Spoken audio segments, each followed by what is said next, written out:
Olá, sejam bem-vindas e bem-vindos à nossa primeira aula de análise combinatória. Esse material aqui vai estar disponível numa página da internet e eu vou deixar o link na descrição deste vídeo. Nesta aula vamos ver o princípio aditivo e o princípio multiplicativo.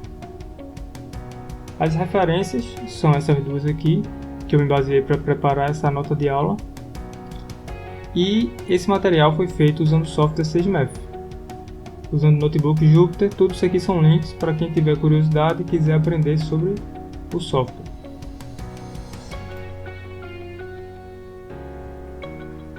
Então vamos começar o assunto. O princípio aditivo. Para a gente começar a ver o princípio aditivo, eu vou precisar definir cardinalidade de um conjunto.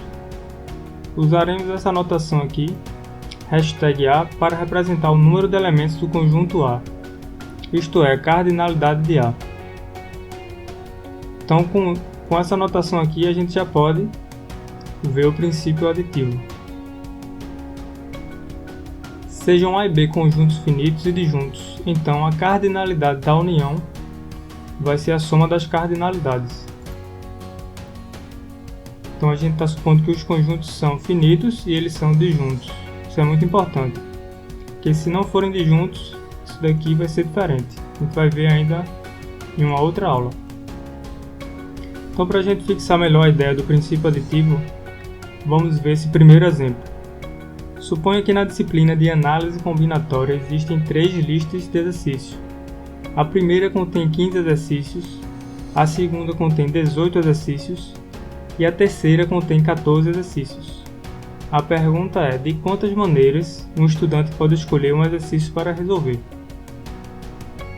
Então aqui a gente vai usar o princípio aditivo.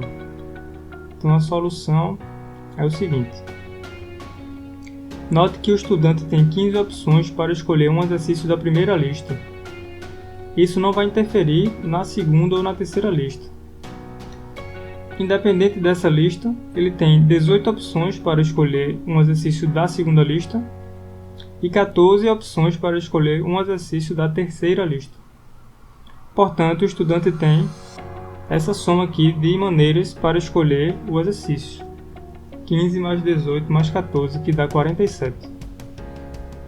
Aqui eu usei o software SageMath na parte computacional dele para fazer essa conta, para a gente conferir. Todos os cálculos serão feitos também no software, para que vocês possam aprender a usar ele também. Agora vamos para o segundo tópico desta aula, o princípio multiplicativo. Suponha que um procedimento pode ser quebrado em 2 tarefas. Se existe N maneiras de fazer a primeira tarefa e N2 de fazer a segunda depois que a primeira estiver feita, então existem N1 vezes N2 maneiras de fazer o procedimento. Então a gente vai aplicar agora esse conceito para resolver esse exemplo aqui.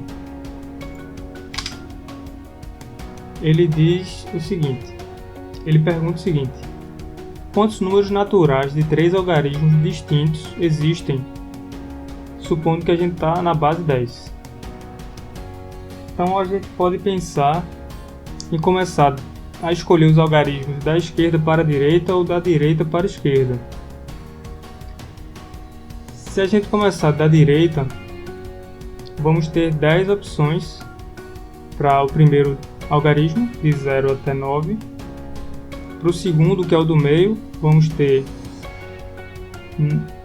9 opções, porque tem que ser distinto os algarismos. E na última opção temos um problema, que é o primeiro dígito, né, da esquerda para a direita, porque não sabemos se o 0 já foi escolhido anteriormente. Se quiser resolver dessa forma, a gente tem que separar em casos, que vai ser bem mais trabalhoso, que é o segundo método que eu vou explicar para vocês agora. Então, o procedimento de escolher um número satisfazendo estas hipóteses pode ser quebrado em 3 tarefas. A primeira é escolher o primeiro dígito da esquerda para a direita, que pode ser feito de 9 maneiras, já que o 0 não pode ser escolhido. Um número de 3 dígitos não pode começar por 0. A segunda tarefa é escolher o segundo dígito que pode ser feito de 9 maneiras, pois não pode ser igual à escolha do primeiro dígito, já que na hipótese pede que os algarismos sejam distintos. E a terceira tarefa é escolher o terceiro dígito, que pode ser feito de 8 maneiras, pois não pode ser igual a nenhum dos dois anteriores. Então a resposta final é 9 vezes 9 vezes 8, que dá 648. Vamos agora para mais um exemplo do princípio multiplicativo. Esse exemplo diz o seguinte: a placa dos automóveis eram formadas por 3 letras, incluindo K, o Y e o W.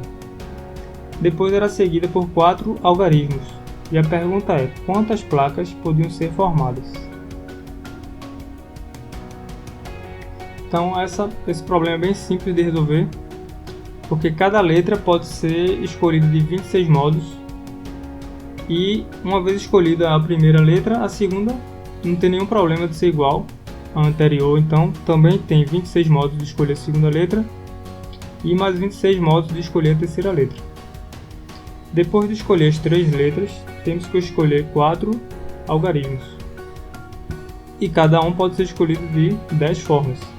Então a resposta é 26 ao cubo vezes 10 à quarta, que dá esse valor aqui.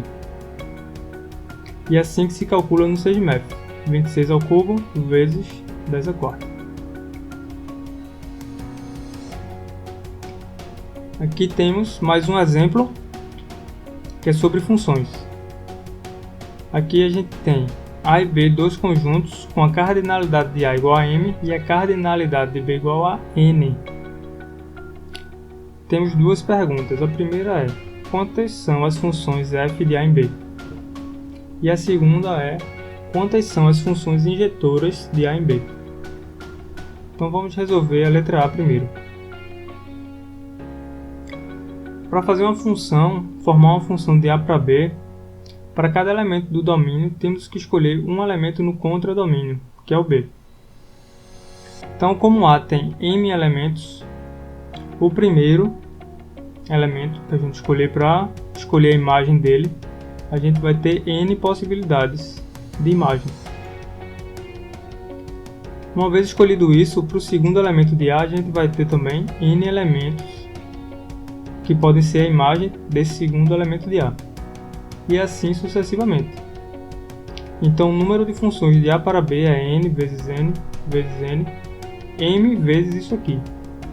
Então a resposta fica n elevado a m. Agora, para resolver a letra B, temos a seguinte pergunta. Vamos ver de novo: quantas são as funções injetoras de A em B? Então agora a gente tem uma primeira observação. Primeiramente, para existir uma solução, precisamos que n seja maior do que m. O contradomínio tem que ter mais elementos, maior ou igual a m. Desculpem, vou fazer a correção agora.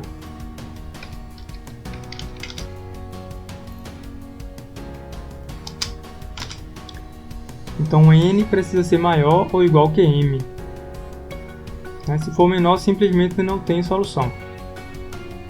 E agora, já que estamos supondo que n é maior ou igual a m, para o primeiro elemento de A, temos n opções de imagem.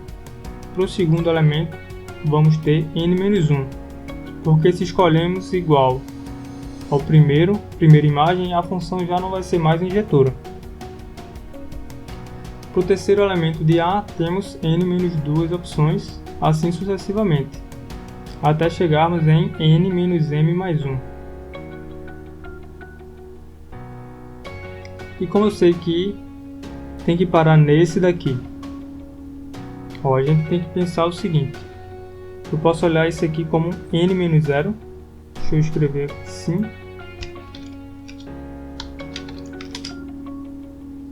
então esse é o primeiro termo. Vamos ter o total aqui, m termos. Esse último aqui eu vou reescrever dessa forma aqui.